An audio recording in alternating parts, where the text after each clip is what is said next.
family. It's the Head Mystic, www.headmystic.com. Make sure my levels is right. That's good. Everything's copacetic. You know, I don't like to hold y'all with these lives. That's why I kind of show it like, 30 minutes before. But I don't like when people make people wait on their lives. So I'm going to just get right into it. So today, this is episode 3 of The Truth is Stranger Than Fiction. Babe, can you check the live? Make sure everything copacetic. Sweetness. So cool. Today we're going to be talking about mind control, history, narratives, the fairy kingdom, Harriet Tubman, Maleficent, the Phoenix Rising. Did I say the fairy kingdom? Yeah, the fairy kingdom. I forget. Did I say the fairy kingdom? Did I say fairies? Yeah, we're going to talk about fairies, okay? Ancestors, okay? Phoenix of the ancient. Get into this Phoenix energy. Explain it. Explain what's going on. If you followed this series, The Truth is Stranger Than Fiction, have episode 1, episode 2, and I base it off of real life events. Whatever's going on, whatever hits me, I kind of do an episode on it. This particular episode occurred to me in like a flash. I was sleeping in my bed. Well, not really sleeping, just kind of just there, laying. Like, what in the world? It's like 2-3 o'clock in the morning, and I have like no sleepy energy. Just like nothing said sleep. Everything said get up. So I get up, and then the first thing that I see on YouTube is Dreamwise over at Love Lift Life, and he had a video on raising Dion, and I watched that, and I remembered wanting to do a video on raising Dion, but I couldn't gather up enough information. And once I started to like go back into my mental files, deal with this Abraxas stuff, and then something said Maleficent, and so I got into this Maleficent stuff, and then everything started to make sense. Ended up watching the movie, and Harriet Tubman, ended up watching that, and was able to really connect some major dots and have some major revelations, and then how we could actually utilize this energy presently, who we are, where we are. So doing this video for the melanated population of the United States of America. There's a particular mind control conspiracy that's going down presently, and it's not based on race. It's based on psychic abilities, and the goal is to suppress those psychic abilities as much as possible, and they'll do it by hook or crook. However they can get it popping, they're trying to subvert your psychic energy. So in this talk, I will show you exactly how, through these movies, and then come up with different connections. Like I said, we're going to get into it. And the reason why I'm doing this video now is because if I was going to sit on this information, I was just going to keep adding stuff. I literally added stuff to this actual presentation up to the minute of me actually going live. So it's some fresh information, and actually we all could do our own research and add to this conversation, which I will continue to do with these Truth is Stranger Than Fiction series. So we're going to start this off right. Coincidence means only a connection that's not seen. Roots meet underground. And so dealing with Harriet Tubman, the great ancestor, also the great ancestor Sophia, Charlotte, Charlotte, North Carolina. All of that energy is now rising up. Ancestor energy is rising up, but we're going to exactly explain what it is, how they put it in these particular narratives to throw you off. So, start it off right.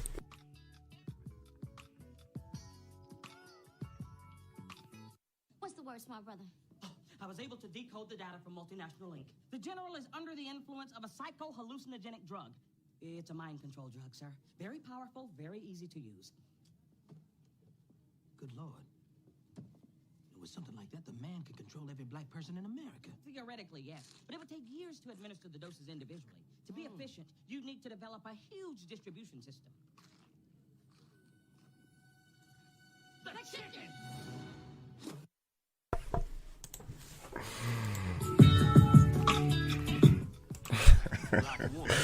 So, starting it off right, we have the great seal of this country, E pluribus unum, which is out of the many become one, but it was actually changed into in God we trust. So literally this symbol has been flip-flopped into saying something completely different.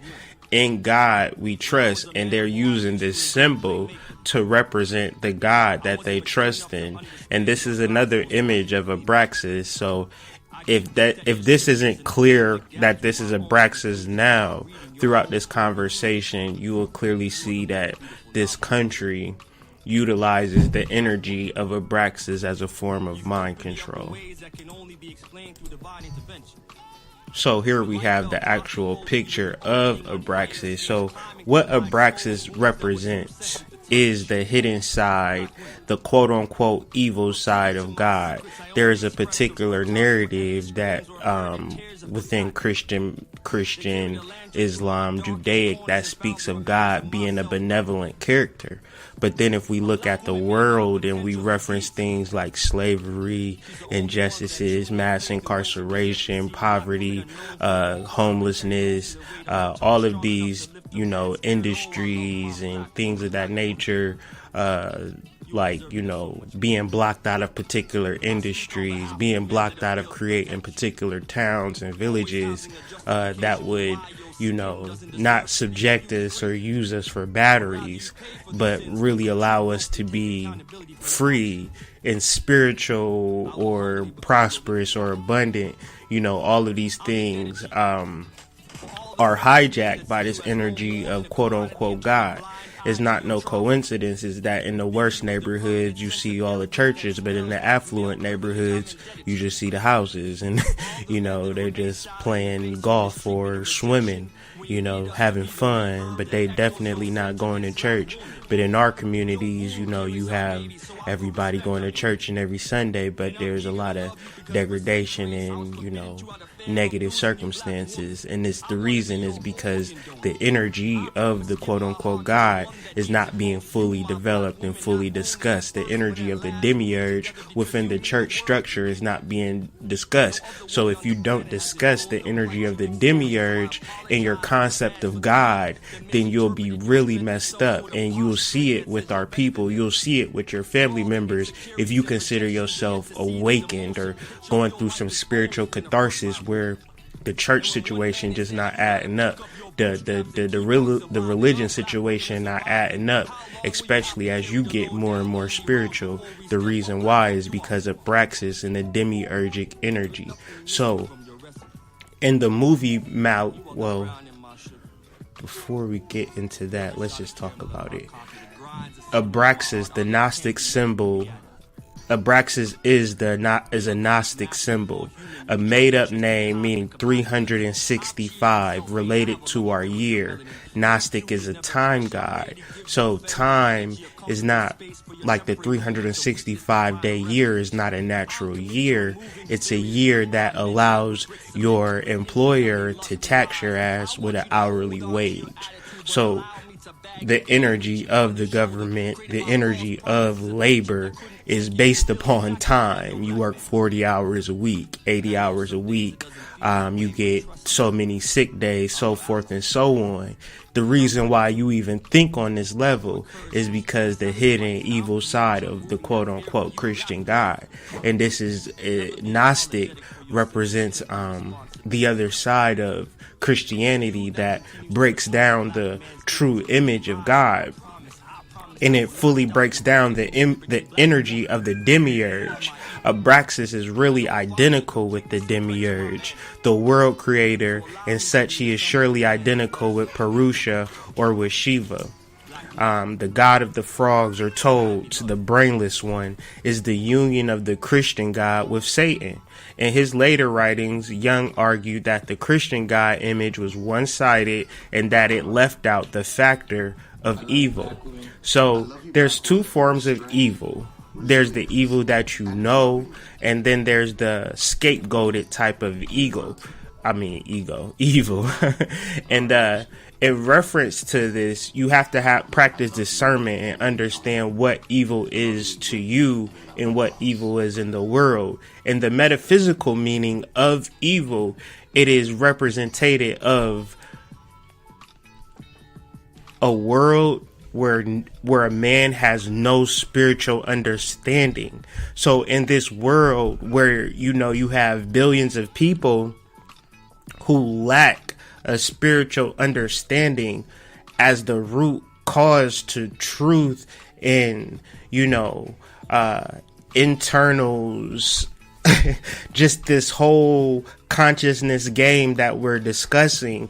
And it's not to say spiritual knowing, but at least a spiritual understanding. And if you don't have it, the attainment of a spiritual understanding, the attainment of truth, the attainment of knowledge is the removal of evil. The ideas that block you from this understanding, that block you from this attainment, within itself is evil. So Maleficent is called the mistress of evil.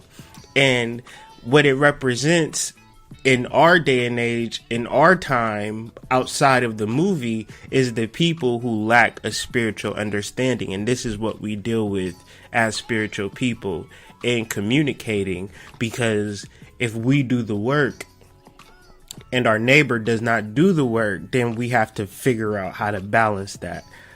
So this is a mental process in which all negation, evil is denied, and creative, fearless affirmation of God's perfect good is steadfastly adhered to.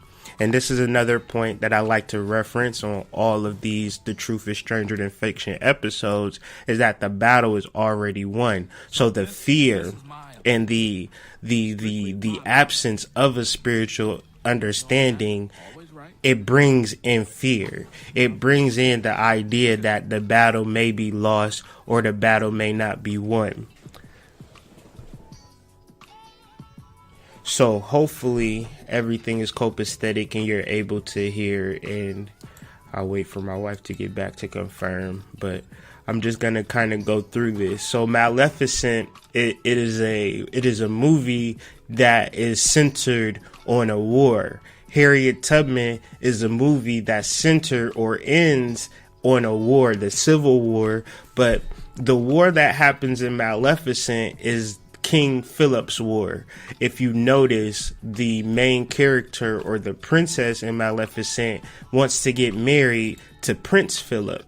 Now, King Philip, however, in our day, is actually, that's not his name. That's practiced by the European or the historians to name people to a relative name to them and their culture, to kind of hijack the energies, the reason why your name might be Christopher or something to that effect, but your ancient name might be Shambhala or something to that effect.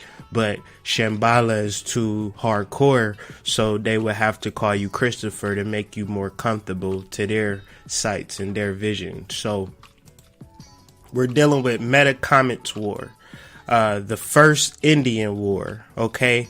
This was the first time that, these people realized that this thing was hostile and that it was going to be a long, drawn-out war. And if this is the first Indian War, you would have to do your Googles and really figure out how long the Indian Wars last. So you have this war from 1675. So the last Indian War was like in the 1920s. So you figure, 300 to 400 years of just purely warring with a particular people. And one thing that I want to show you about King Philip's War and the actual King Philip Metacomet. So Meta before we get into that, meta means beyond. So metaphysics means there's physics, but then there's metaphysics where we go beyond physics. Where we have meta comet, we have comets that we know exist in the world, but then we also have a particular instance or a particular energy that's beyond a comet. So long story short, they get into this war and they end up losing. And I just want to show something if I can find it. Oh yeah, here we go. So he ended up dying. King Philip was fatally shot by a praying Indian named John Alderman on August 12th in the Misery Swamp. But after his death, his wife and 9-year-old son were captured and sold as slaves in Bermuda. So I want you to also understand, when they talk about Indian wars and the aftermath of all Indian wars was slavery, was capturing the actual residual. That was the purpose of it. Never get that confused. When they speak about colonizing and they speak about invasion and they speak about war, it is to get those residual people to do labor for them in the long scheme of things. And so this was the actual first war, and this is what they did, and this practice did not change. But you know, last episode we discussed common sense. I'm not gonna discuss common sense any longer. So in Raising Dion and Maleficent 2, there is a character named Aurora in Maleficent, but there's also an event that's an Aurora in Raising Dion. Now in Raising Dion, the event of the Aurora is what gives them their superpowers. In Maleficent, Aurora is a character, but she's also an energy, and we'll explain that a little later. But if we want to just get an understanding of Aurora and Dawn, we're just referencing awakening, spiritual awakening, getting your psychic gifts and the actual block to those psychic gifts. In the Vedic mythology, there's the Yushas, which are the same thing. So this energy is consistent throughout time, throughout civilization. The energy of Aurora, or the energy of awakening, cosmic psychic awakening. And if you just give me a second.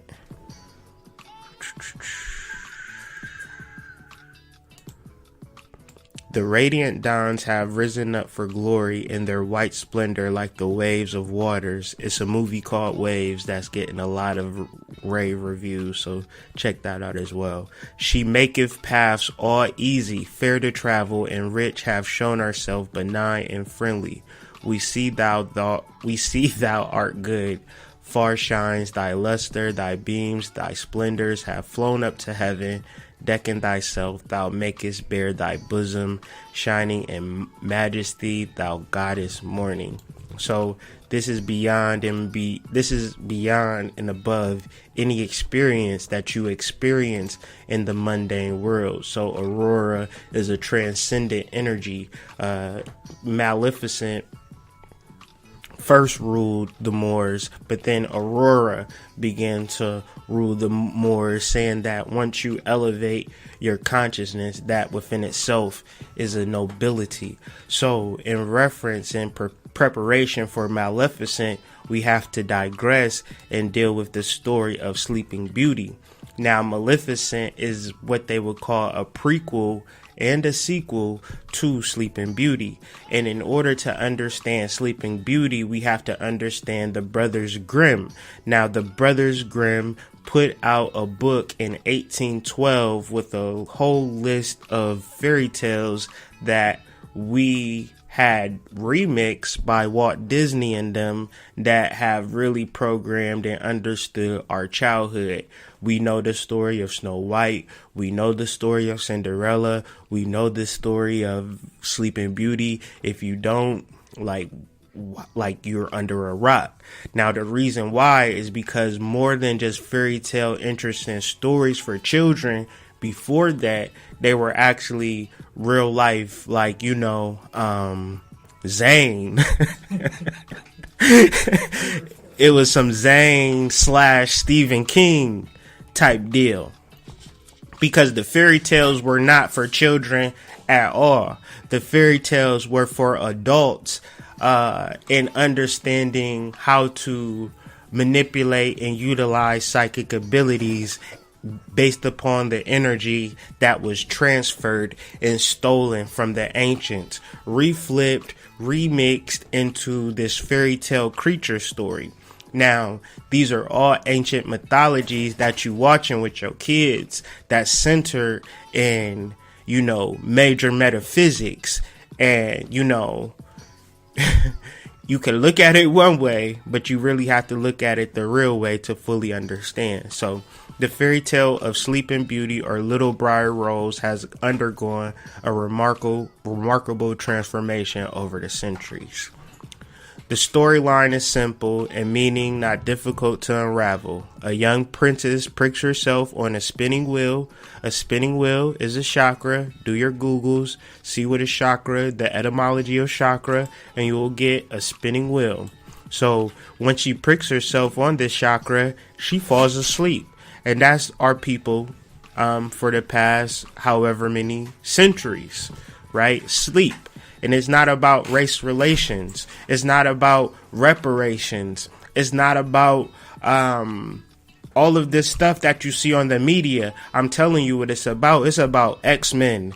It's about DC. It's about superheroes. It's about psychic abilities. And if you feel like, nah, it's not about that, then my dude, my sis, you still sleep, okay? The king, the queen, and the entire entourage also falls asleep. So it's just not one person. When the princess falls asleep, the whole world falls asleep because the princess in Kabbalah represents his Malkuth. It is the most densest form of material. It is the actual is you and your consciousness and your importance as a king or a queen. And if you're not aware of that responsibility, then the whole village falls asleep. So within spiritual awakening, there's a responsibility that could be an egoic thing, but it needs to be more of a spiritual understanding and more of a work. The more things that you do and not the things that you say or show. But in doing, your doing becomes very much easier because you're consciously aware and your psychic abilities are online and you're not playing with this shit. You're not just talking about it. You're really raising the chakras. You understand the root chakra. You understand Malkuth. You understand how your body is a temple. You understand that the Bible is a metaphysical book, not about a group of people, but about the one person that sits there and reads it and decodes and connects the dots between God and themselves. In the Bible, it literally says you are a God. Okay? So if the Bible is going to tell me that I'm a God, why should I have to pray to a God? Obviously, that would be some mind control, flip-flop, backwards stuff that somebody's trying to use me for my energy, use me for my ignorance. And why does racism exist? Because people are jealous of your psychic abilities, period, point blank. The end of discussion. And we can continue to connect these dots. As long as a person is focused on As long as a person is focused on earthly pleasures and satisfying the senses, the Kundalini energy will lead a slumbering existence. A desire for God and a pure lifestyle causes this energy to awaken, after which an intensive process of purification commences, which ultimately results in a merger of the inner masculine and feminine, the so-called sacred marriage. Then the doors of the kingdom of God open and the person is reunited with his maker. So when you watch the movie and you see the two people falling in love, they're not talking about two people falling in love. You completely missed the point if you think this is about a love story. This is about an energetic story. The sun and the moon represent your passive and energetic psychic forces. You have the ability to emit psychic ability. You have the ability to absorb psychic energy. Now, the energy that you absorb based upon mind control is destructive, and this is why we have our depression and our sadness and our difficulties, and life is so hard because you haven't awoken to your God self. You pray into a God outside of yourself and you fucking yourself up big time. And it's a lot of people that share the melanated carbon-like exterior that still find peace and solace in a God outside of themselves. And then we want to sit at the table and have a real discussion. Well, we need to discuss the hidden evil side of that God you've been praying to first and foremost. We got to discuss the history of that religion that you're subscribing to first and foremost. Beyond all of the, political affiliations of, religious things, we have to discuss the history.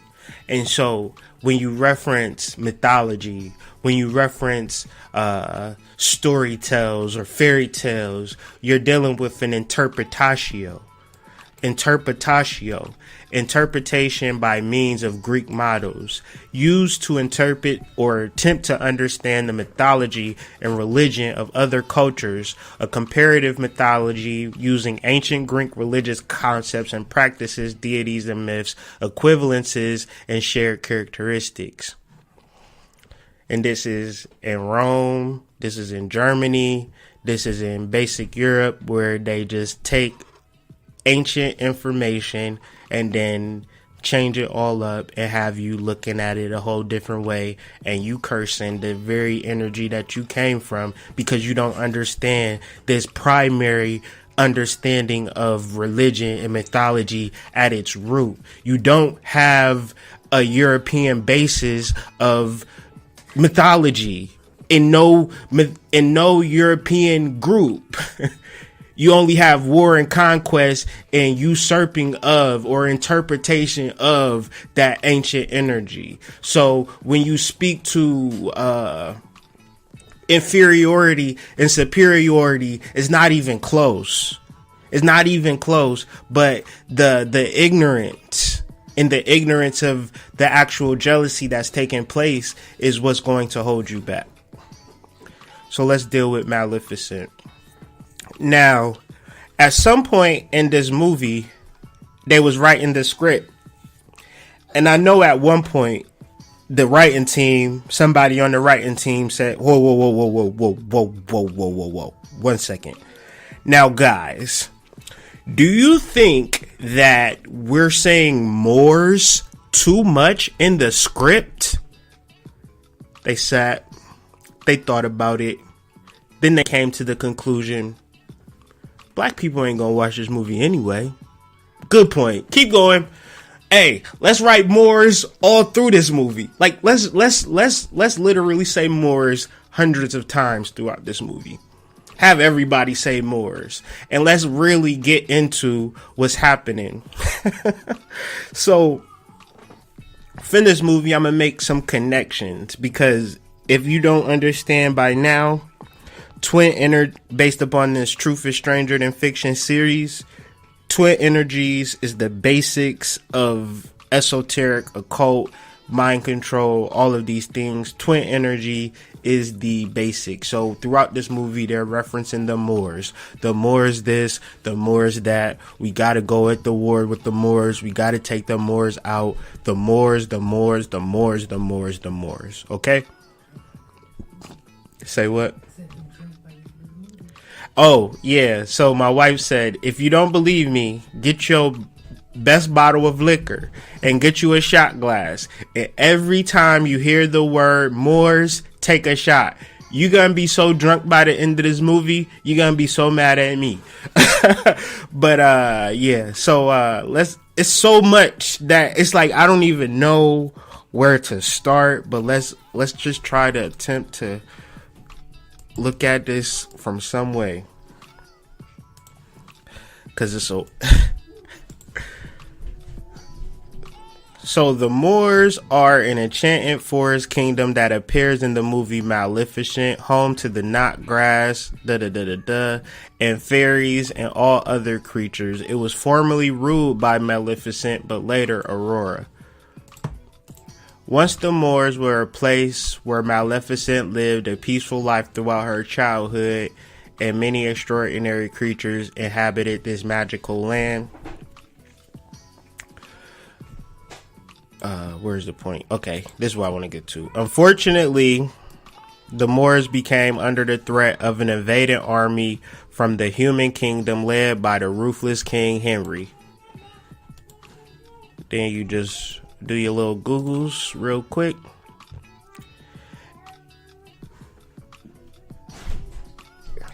And so you have a King Henry. You have like these King Philips that don't represent nothing but America and the invasion of America. And to tell this story would be a little bit too hardcore.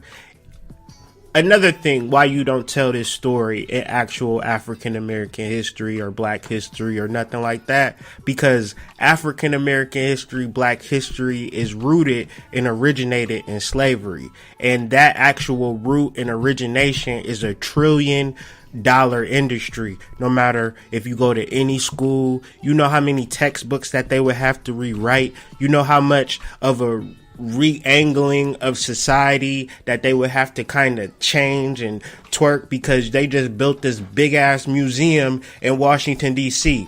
This information, you have to tear that goddamn building down and build a bigger building, my nigga. You have to build a building as big as a city to contain African American history. Okay? Don't be disrespected out here. Don't be gamed up and monetized, right, by hustlers and scammers. Because if you're not going to factor in the fairy tales in your Malcolm X's, in your Martin Luther King's, in your W.E.B. Du Bois's, Marcus Garvey, so forth and so on, you missing the point. If you're not going to factor in Native American history, you're not going to factor in the Atlantis mysteries, the Central South American, Incan, Mayan, all of that. You got a big ass museum that you need to build when you want to talk about our history. Don't be disrespected, okay? Don't be out here being played a fool. So let's just deal with Maleficent and the Harriet connection. So Maleficent. So it's a scene in the movie. They invite Maleficent to this dinner, and the queen, who is actually the person responsible for the negative Maleficent actual story, she say all of that stuff in Sleeping Beauty about you being a bad girl, I was responsible for that narrative. Yeah, I was the one who put that light on you. Maleficent just, seeing that the shit is getting dirty, she need to bounce. So as she leaves, she gets shot with an iron bullet. They got this factory beneath the castle where they're making these iron bullets, like iron specifically. And I got iron highlighted. So when we look at some Harriet connections to this story, and I'm going to come back to that Maleficent, but I just want to, since we on iron and a lot of y'all got low iron, so we just go.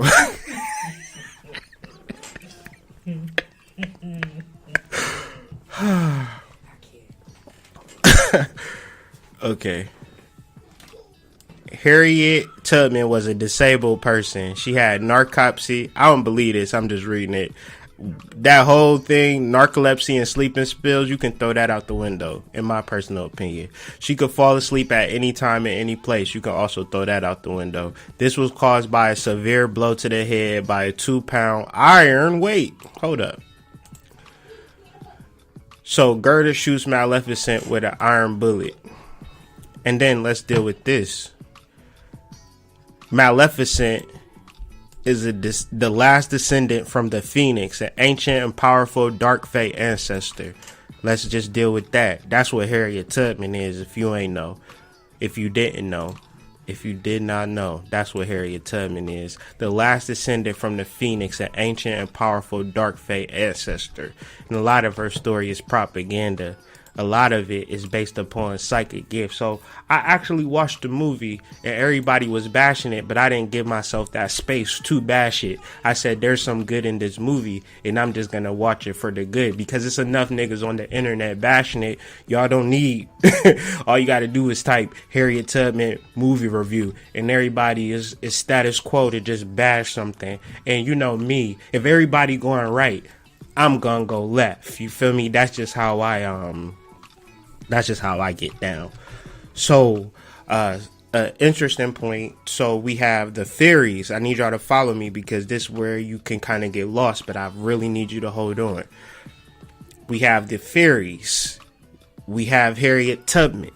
And we have the Mounds. And you're like, the Mounds, hood mystic, for real? You just love talking about these Mounds and bringing up these Mounds. But when Maleficent gets shot with an iron bullet, Maleficent falls into the ocean and rescued by a mysterious winged creature. So we're still dealing with the Mounds. We're still dealing with America. We're still dealing with the ancient actual truth to who we are. We're not dealing with we built the museum in Washington D.C. and you supposed to, we gonna do something a little different, and maybe we go to the museum later, but we probably won't. Okay.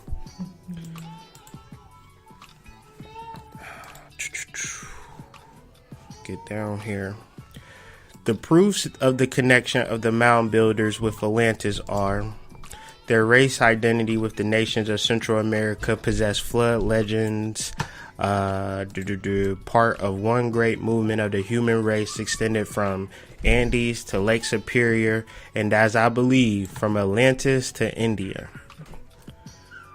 The hostile nations which attacked them came from the north, and when the mound builders could no longer hold the country, or when Atlantis sunk in the sea, he says stink, sunk in the sea, they retreated in the direction whence they came and fell back upon their kindred races in Central America as the Roman troops came in. So basically, these people went underground and figured out how to live in a different type of way, where it could be actual people living underground, but it could be actual spiritual understanding that, you know, we just don't got. We don't got this spiritual understanding of the mounds and the Phoenix energy, because we just look at death and we look at negativity as being some bad thing that's just like, oh my God, I can't believe you doing this to me, da da da da da. But no, the reality is that our history goes so deep, our history is so advanced that there's no way that they could give you this history. And they'll give you $17 trillion for reparations. But this history is worth more than that. Because who are you going to be after you die with your money? Nothing. You can't take that money with you to the grave. What you can take with you to the grave is knowledge of self. And once you have knowledge of self, the knowledge of reincarnation, the knowledge of ancestral lines, right? You can't kill energy. Energy can only be transferred. And when they do these mass rituals and give Angela Jolie all of this energy from the ancestors, we don't even bat an eye, because they give us this fake movie called Harriet Tubman that's not based in no historical accuracy. It's just a person playing dress up and being in their fantasy world. We don't need a fantasy world unless it's going to be a real fantasy world. We don't need to be a fantasy world of racism, because why would you create a fantasy of racism? That don't make sense.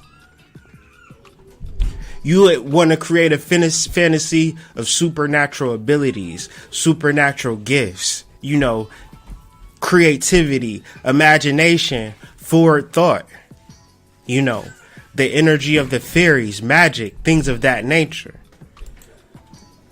So this movie is about a marriage. And this marriage, like we've already discussed, this marriage isn't a marriage that's about two people. You so concerned about a relationship with your partner, but what about your, are you married within? Have your Shakti and Shiva had the true marriage? Have you raised your energy up to your God self? Why do you think a relationship is going to make your psychic abilities come online? Unless you're in a relationship. Never mind. I was going to say something really crazy and it was just, it wasn't. But you need to be, if you spiritual, then that relationship needs to be spiritual. Period. Y'all both need to be on the same spiritual level. And within being in the spiritual level is that you guys have to merge your lovers within yourself. This card is related to the movie and related to the understanding of the demiurge, because Cupid is not above you with an arrow. Like, you never got hit with an arrow and that shit felt good or you fell in love. No, that shit hurts. Nah, they're trying to attack you. They're trying to keep you in fear.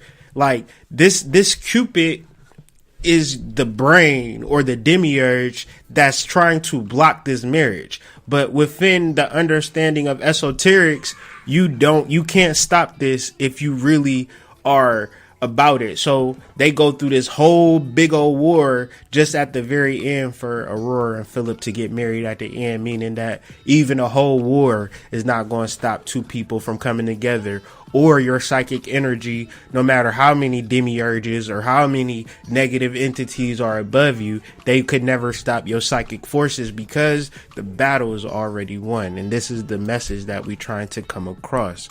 So, mounds, fairies, Harriet Tubman, Maleficent. Let's get into it. Fort Hill Cemetery is located at City of Auburn and features a well-maintained roads and trails. The cemetery was built on one of the most well-preserved Native American earthen mounds east of the Mississippi. Listen to how profound that is. The cemetery was built on one of the most well-preserved Native American earthen mounds east of the Mississippi. Do you know how many mounds there is east of the Mississippi? It's a lot. It's a lot. It's a lot. Guess who's buried there, y'all? This cemetery is also the final resting place for Harriet Tubman, former slave who led many other escaped slaves from South to freedom in Canada. You understand? Or maybe you don't understand.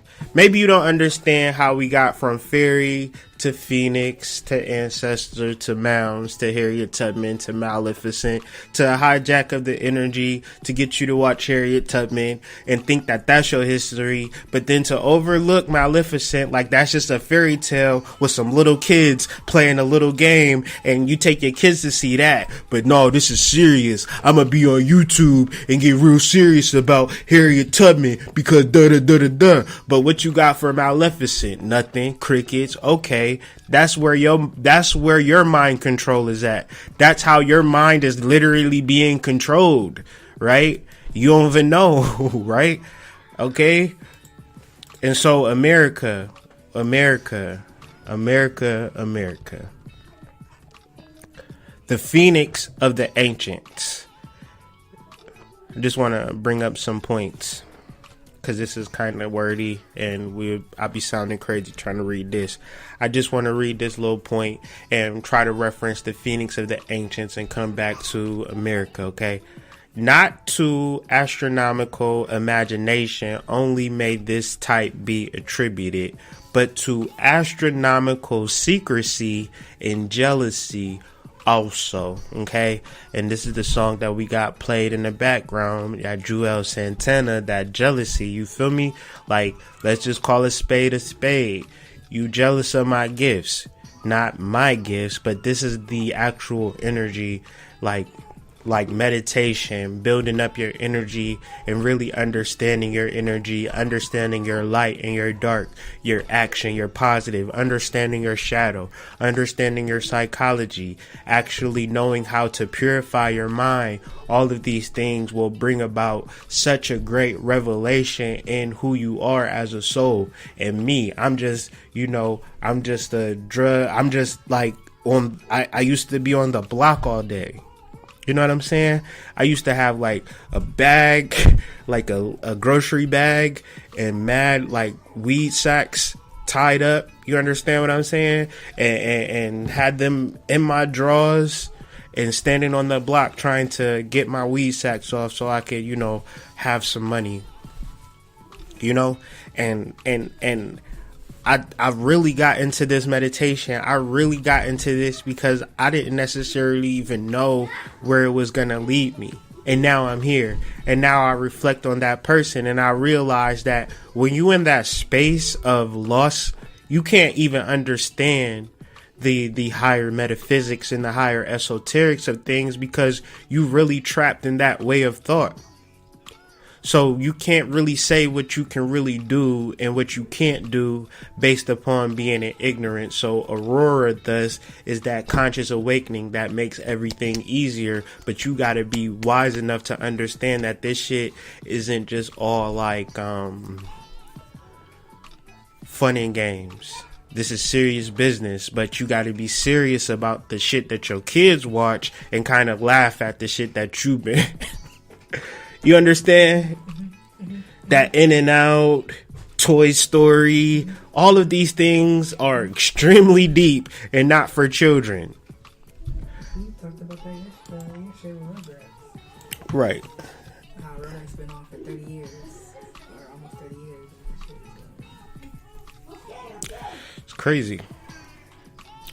Abraxas is the Gnostic holy name of God. The national bird on the seal of the United States is in reality a phoenix. The phoenix and worm serpent regenerates itself from the fire. A certain time elapsed, so some time has passed, maybe 400 years. A worm is produced from the ashes of the former phoenix, and this worm being transformed becomes again a phoenix. So this process is over and over and over again. And this process is about transformation. Of course, I was a little worm out there on the block thinking that I was going to be hood rich or some shit, selling my little sacks or whatever. That was some worm shit. But through the turmoil, through all the things that came from that was like being burnt alive and really dissolving that whole energy and that whole outlook. And then from there, coming across as a new energy and a new understanding of my energy, it goes above and beyond the energy of Abraxas. Abraxas is a level, Abraxas is a wall, Abraxas is the hidden dark side of God that people don't talk about in church. But after church, they do get some church's chicken, okay? Understand.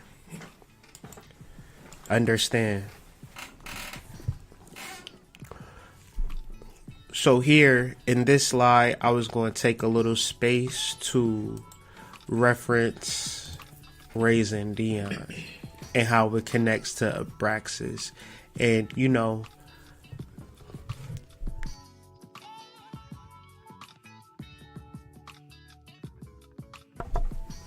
so Abraxas is mostly identified as a rooster, but the Chaldean oracles depict Abraxas as the head of a hawk.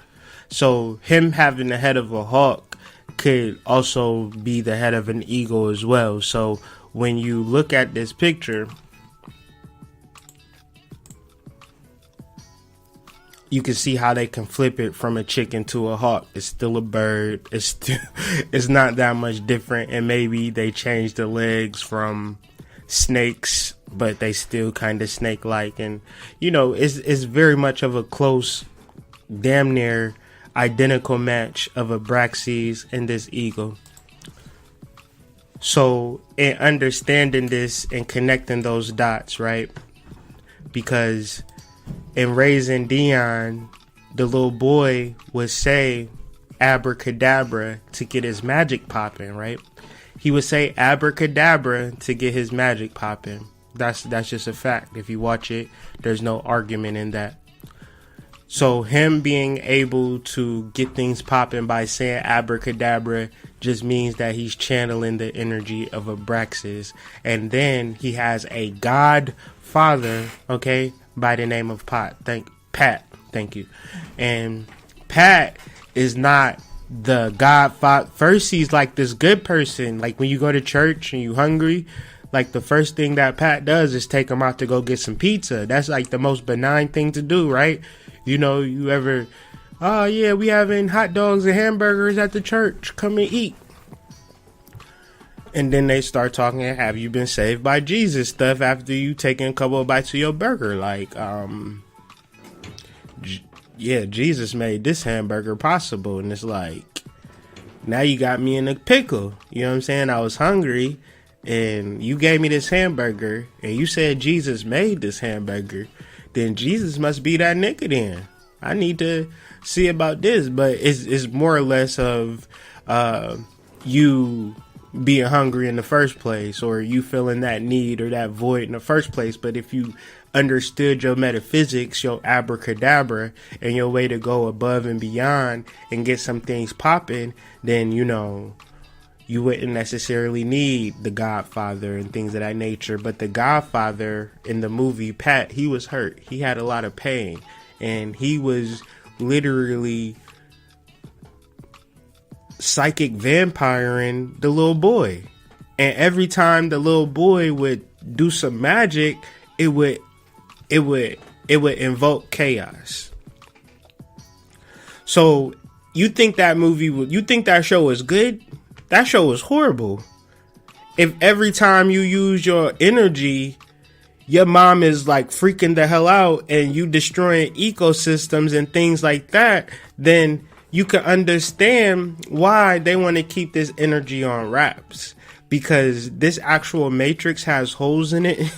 And so to keep everything under wraps is to keep your energy under wraps. So you have this mom the whole time. This boy has psychic gifts and psychic abilities. And she's freaked the fuck out from episode 1 to episode 9. Was she ever happy? You ever seen her happy on that show?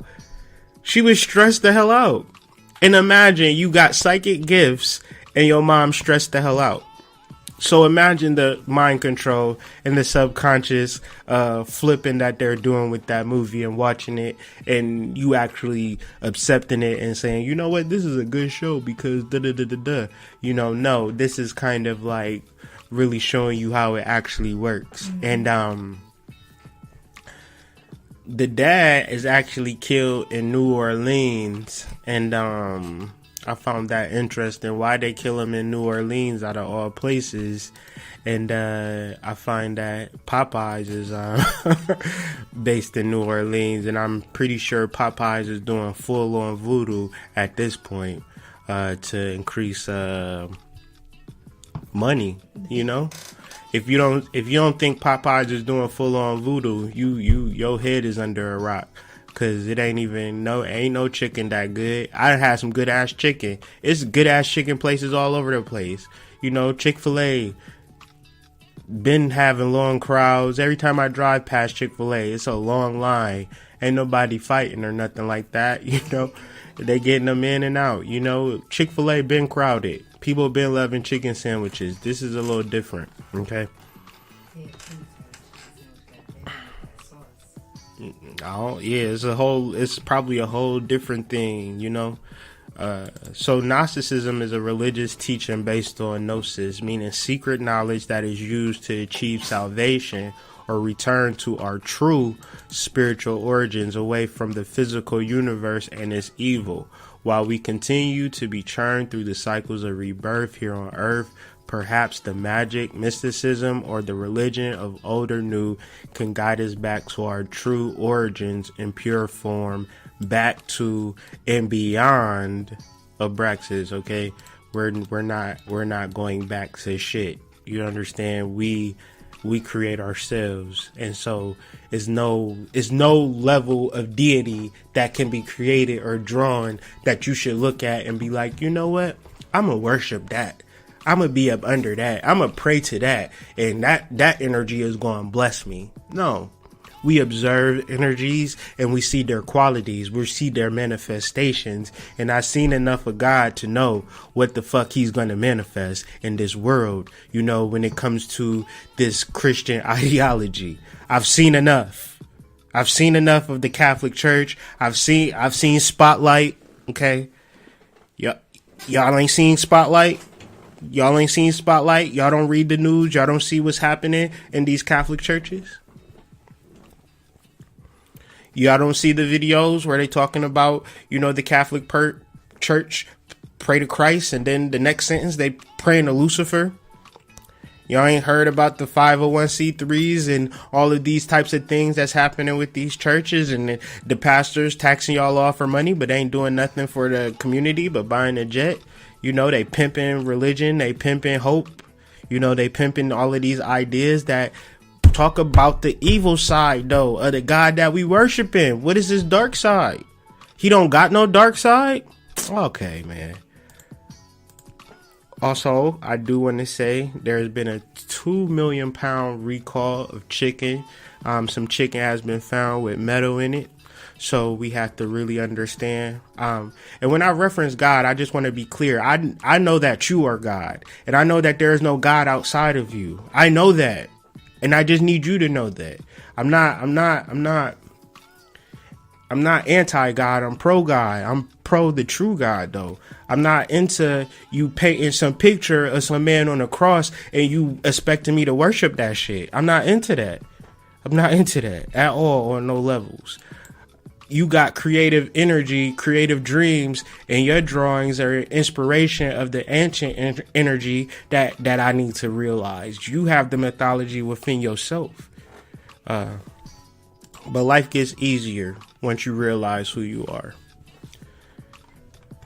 So in reference to the fairies and more to the mounds, I just want to double down on this part because a lot of it might get confusing when it comes to like Scotland, the British Isles, and then America, and then their connection. Definitely the connection in the way that the land looks with the actual mounds on it. And it's like, well, you can Google Scotland and Google mounds and moors, and you'll see these mounds and moors, and it's all convoluted. You know, it's really extremely convoluted, man.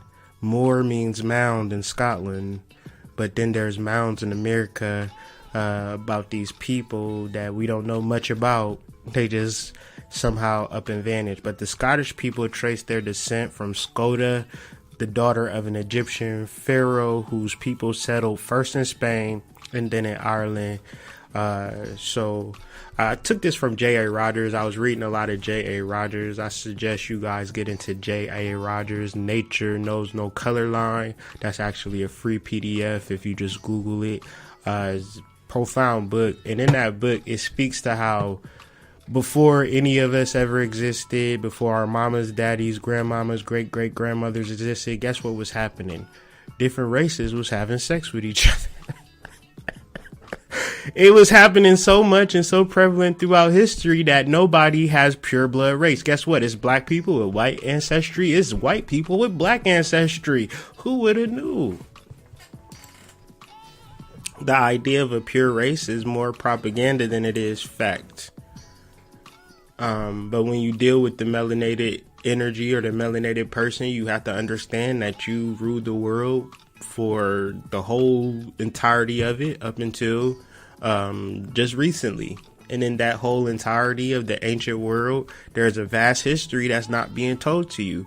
Now, if you want to argue with me or you want to talk about anything contrary to that, you want to tell me that my history starts in 1619, you're going to have to try harder than that. You're going to have to come a little harder than that, because I know for a fact that's a little blip. That's a little sand pebble in my whole beach of history. So miss me with the bullshit. Miss me with the museums.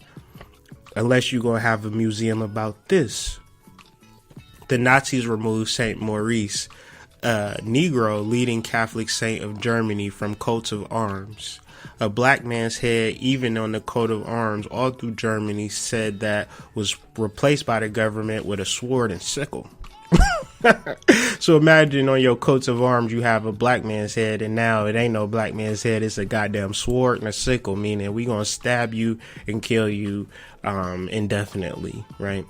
Because long before Europe set forth for her emissaries in history to discover and capture the colored world, that world had pent the white man in his own land. The age of discovery was, after all, but the bursting of the chain which the colored world had put around the white. So therefore, we are dealing with some particular karma or some negative relationship that we've established and built, and it may not have been you. You know how you be walking down the street and somebody like start a fight with you for something that your brother did or something that your friend did. It could be one of them things, or you could have been directly involved, but whatever the case may be, is animosity there. It's a actual fear or a jealousy or an energy that exists, and the energy that exists is found in the fairy world, but people don't necessarily want to deal with the fairy worlds. Simply as the Sidhe, or the literary, the mounds. In modern Irish, the people of the mounds are called Dion Sidhe. The IOC is the Irish term for a supernatural race in Irish mythology and Scottish mythology, where it usually was spelled Sith. So shout out to the Ravana Noon. He was speaking on this Sith energy, which speaks to the ancient energy of Irish, which also speaks to the actual people that actually lived there. The fact that many of these Sidhes have been found to be ancient burial mounds has contributed to the theory that the IOC were the pre-Celtic occupants of Ireland. So here we have a theory, and this is all theory at this point. The IOC were the pre-Celtic occupants of Ireland. So these people had a whole history, but instead of calling them people, instead of calling them history, they turned them to mythological fairies. How about that? How about that? So what is a mound? Mounds are fairy forts, also called fairy mounds and fairy rafts, and can be found scattered across Ireland, Scotland, and America. And in the folklore of the British Isles, they're home of the Sidhe, the ancient gods of those nations who diminished and became the good folk, or the good old folk, or just a good old boy, or the fair folk, the Celtic equivalents of the French fae, which is the root of the English word fairy or fairy. So all of this is all synonymous. When we reference the fairies and we reference the burial grounds, these are the homes of the fairies. Now, my wife can bear witness, I can bear witness, my children can bear witness, and if you've been to mounds enough and you meditated enough, they bear witness to you. Now, the thing about fairies is if you're not aware of them, they don't make themselves present. They don't make themselves known. Now, I just bring up this document for when you get out to those mounds and you start interfacing with this energy, you can use this as something to say, well, Hood Mystic didn't say it, because you don't want to take my word for nothing. There's other people that say it. You can also do your research on Irish, Scottish mythology, and then you could do your Googles on how it actually connects to American mythology, where you have the four, the King of Scotland, King James, and then King James's conquest of America, because there was actually his family. It was actually his cousins. And this is how the relationship actually went down and how it actually got soured. But then you're dealing with a level of hijack on both sides, and, you know, war. Just war for hundreds of years, and now we're here trying to figure this out on top and try to salvage out energy or information after war. So, speaking to the actor, Cynthia Erivo, I think she had a right to play this movie based upon the history. Igbo slaves were most numerous in the states of Maryland and Virginia. Harriet Tubman was actually from Maryland, so very well could have been part of her bloodline. in reference to Cynthia Erivo. She says it loud and proud. Day by day, I realize that people don't realize that I'm Nigerian. I am Nigerian, Igbo Quino. So you might want to do your research in Google on the Igbo slave traders and try to do your. I couldn't figure out one way or another way, but definitely something rotten in the cotton. No pun intended. So always I'm 150% on the Harriet Tubman spiritual train, but I just need us to be aware of the energy presently and understand that everybody didn't go up north because it wasn't no freedom up north. What make people think is freedom up north? Have you been to Boston? Have you been to New York? Have you been to Cleveland? Have you been to Detroit? Have you been to Buffalo? Have you been to Buffalo? Like shit. We're outside of those cities though. Like you think about it's outside of those cities because those cities are heavily black populated. It's outside of you'll see the races. No, but you see it. No, so when people moved up north, they moved into a society that was already operating. You got these people coming in. Society wasn't perfect up north. It wasn't no utopia. It wasn't just all these jobs and all these resources. If it were, then the north wouldn't have to tax the south 80% of its profits. Mm-hmm. So if I have a basically destitution and poverty up north, this is why the war happened. Because the South had way more money and way more resources. And so the idea was to pull energy from the South. And so when slaves ran, they didn't run north. They ran south because the South is where Spain was. And that's where the Seminoles were. And that's where the actual black people that was rebelling constantly. If it was if it was referenced in rebellions, you wouldn't make enough movies. Haiti wasn't the only slave revolt. It was literally hundreds and thousands of slave revolts almost daily, almost. And so I only bring this up to say that we just have to be really mindful of our history. And so for a moment, I did a lot of talking. I'm going to let Wood Harris talk for a little bit, and then I'm going to come back and we're going to finish this thing up.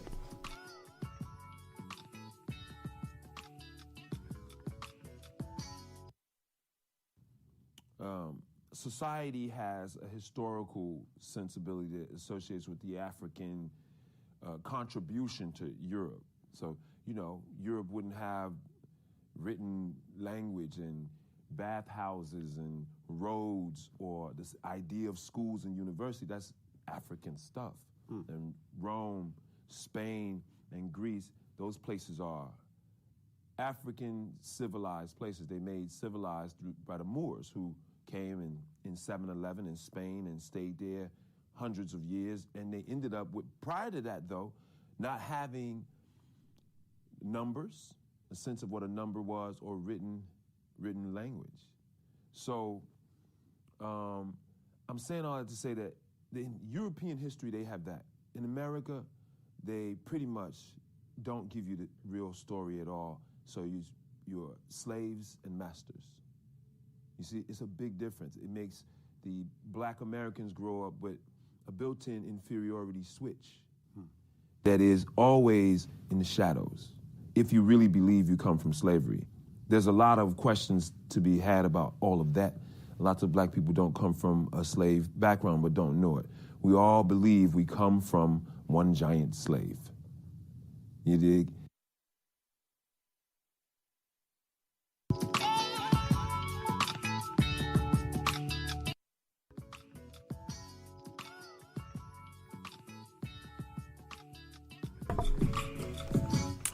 So yeah, I did all of that. I had another video.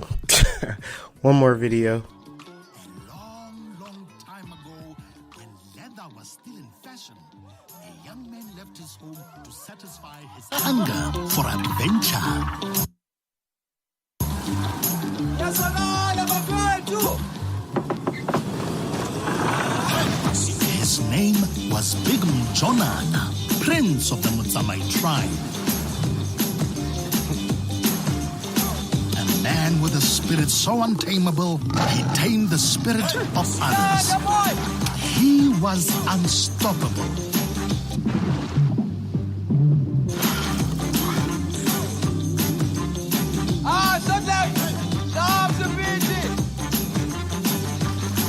His hunger was too big.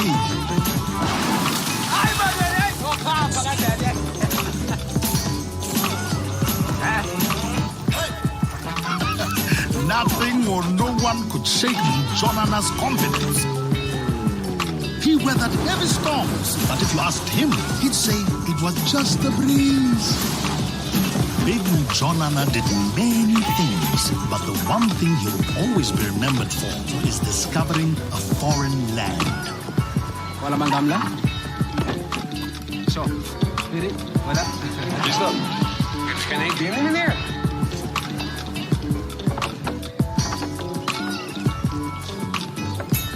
Yeah, hindi yan nga rin daw, yes? Kung bibig sa you rope. Euro.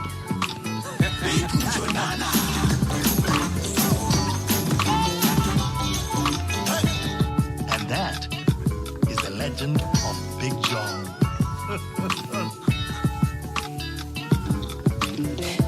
Yazi, nami kweli Big John ni. No problem.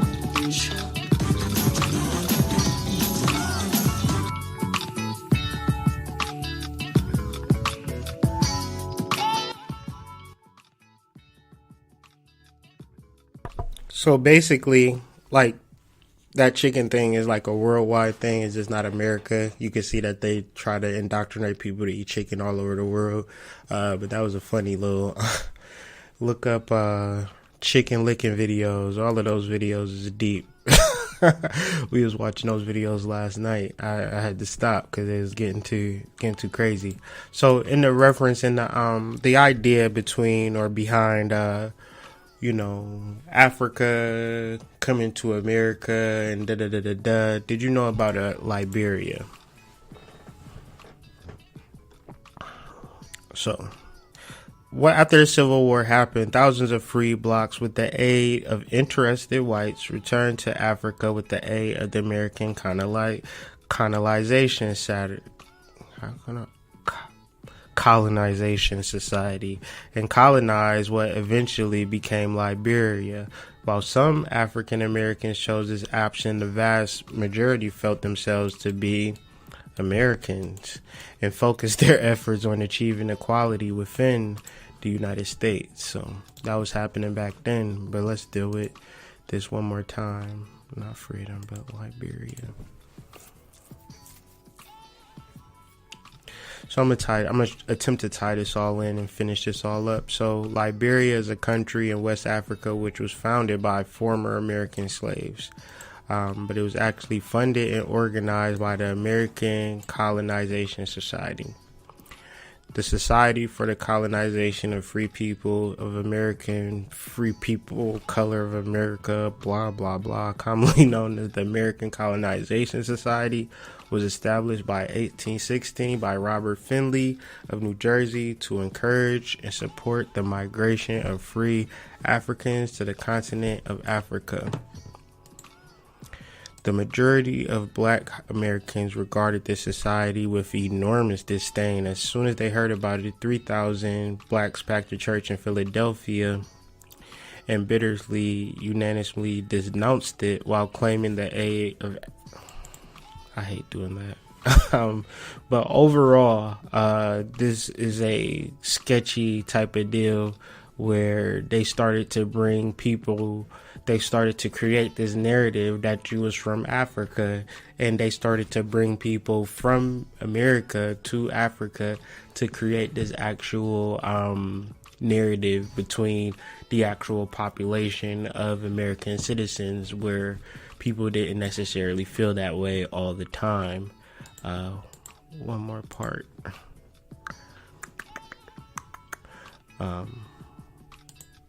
You know how they say, right?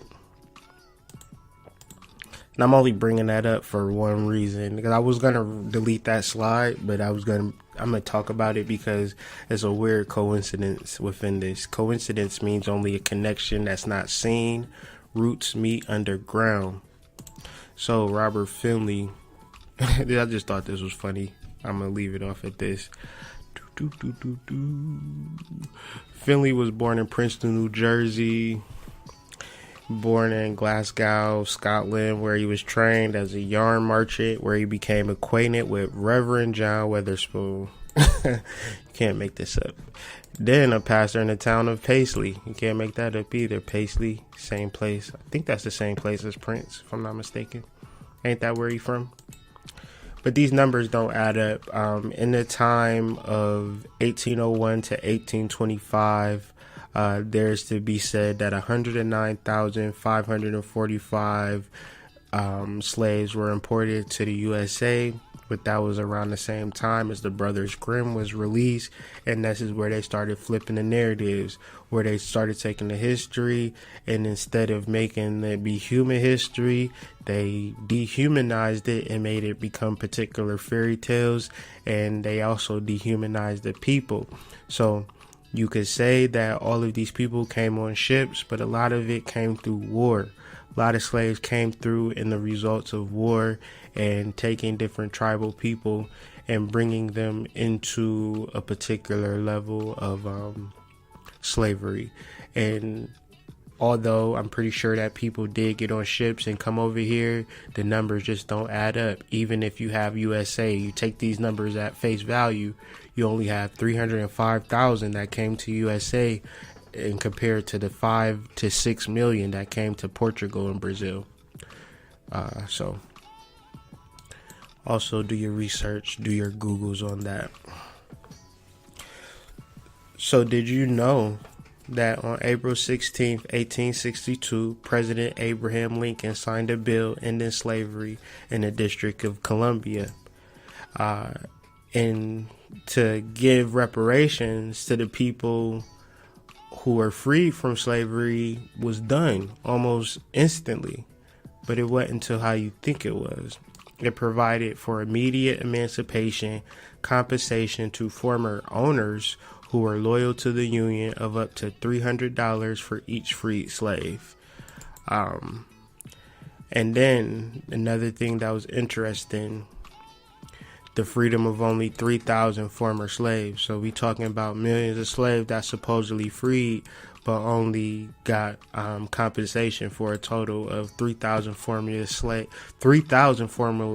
slaves under the District of Columbia Emancipation Act. So, you know, if all of these slaves is free, you would figure that there would be way more slaves that would be compensated, but maybe that's just me.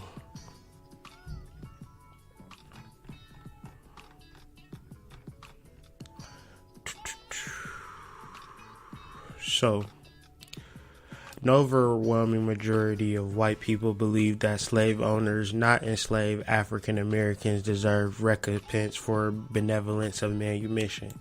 So, an overwhelming majority of the population feel that the slave owners deserve recompense for manumission, just freeing the slaves. And so, the only reward that was widely supported was the trip back to Africa. And we all know that that trip back to Africa was a farce. So, you know, the act allocated $100,000 for the voluntary removal or newly freed people at $100 per person to go to Liberia or Haiti, which rarely happened. So I know a lot of people believe in the Back to Africa movement, but you have to look at the kind of sources to it, and you can kind of see that the sources was actually racial, into creating this narrative and this history, this false narrative and this false history. And then you have this actual understanding of Back to Africa and you're from Africa, and this created a slave narrative and the people going back and forth telling these stories, and this became to be what we know as Black history. And my thing is much deeper than that. So preserving sacred poverty rights and moving the Negro problem offshore meant that there was no justice for the enslaved African Americans. So if you say you from Africa, then you don't get any justice for being who you truly are. All of the canon, well, this is an opinion piece, so just an interesting part. And so we're going to deal with some irony. I'm going to close this out with some irony.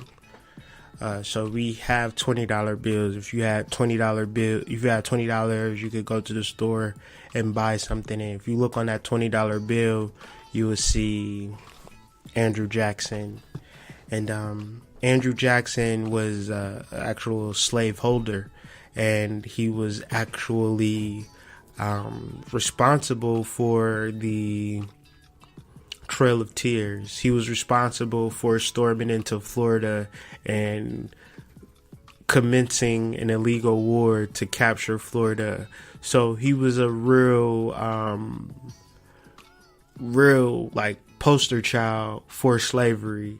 If you do your research and you do your history, you know he was like gung-ho about slavery, gung-ho about removing Native Americans from the South and moving them to Oklahoma and doing all of these things. Like, that's what his thing, like, he was about that.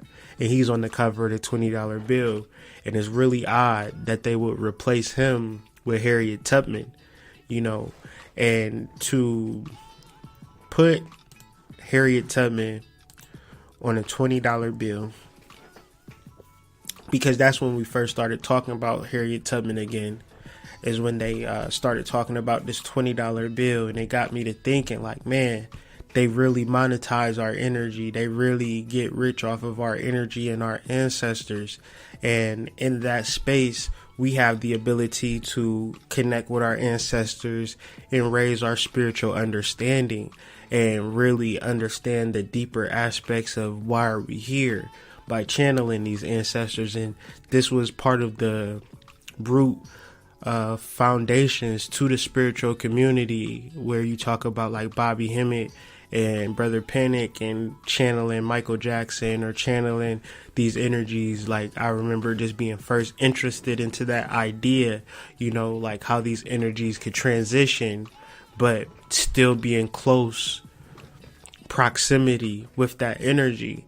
And to be in close proximity with that energy is enabling us to become or to align with that Phoenix ancestor, and then understand that we are the Phoenix ourselves, and we, like the ancestors that are actually buried in the burial mounds, that the actual tradition is for them to actually be burned or cremated. So there's literal ashes that consist of making the mound. And if you know anything about charcoal and ashes, that they are great fertilizers for growth, right? So in the ashes of our ancestors, in the mound observance of the ancestors, we are able to raise up our energy. Now, I say this on countless videos, but I just tried to show you in this presentation how the whole world is telling you how to actually do this process. And I don't want to be the only one talking about spiritual gifts and psychic abilities, and then how important they are, and then how people are using you for your psychic gifts and psychic abilities. And yeah, I was like I said, this whole channel just came to me like in one day, in one foul swoop. I had like most of this information, and I really had to do it so I could stop thinking about it, so I could focus on some other stuff.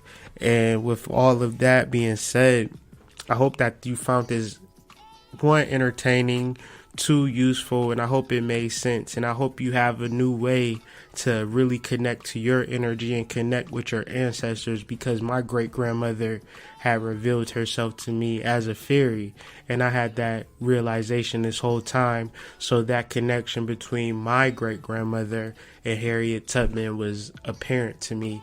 I was actually, so my great grandmother is my Jesus, right? She is my go-between to other celestial energies that are there. So really working with your ancestors, really, and you know, I'm only saying this because we've been actively working an altar with my grandmother. Like, we've actively been working an altar with my grandmother and my great grandfather, for which if it wasn't for them, I wouldn't be here on the physical level. And when they transcended, they were able to connect and give me different energies and different ideas that allowed me to sustain and grow myself in multiple various ways. But in all, when you awaken yourself up to your cosmic abilities, then life is easy. When you are shut off, when you are locked out from your spiritual understanding, then life is very hard. Life is very difficult. So in that statement, you know exactly where you are. And if you need any help, feel free to reach out, hoodmystic.com. This isn't really for views. This ain't for shares. This ain't for likes. Usually I'd be like, share, subscribe to my channel. Don't share this. If you was here to hear this and this was for you, then this is for you. If it wasn't, it ain't for everybody. It ain't for attention. It's really just to, get this shit out of my brain and hopefully share this with somebody else. So, the truth is stranger than fiction, ladies and gentlemen. Episode 3, episode 4 will come when the channel allows, something happens, and I get the decode, and I'll be here. But other than that, we getting ready for a full moon in Pleiades. Be sure to check out my other videos. Be sure to check out episode 1 and 2. Be sure to check out that Florida, the Seminole Indian video that I put out too. It's deeply connected to this. But yeah, still doing content, still hopefully providing you with educational, entertaining, stimulating content that you find value in. So I'm not gonna beat y'all ears up any longer.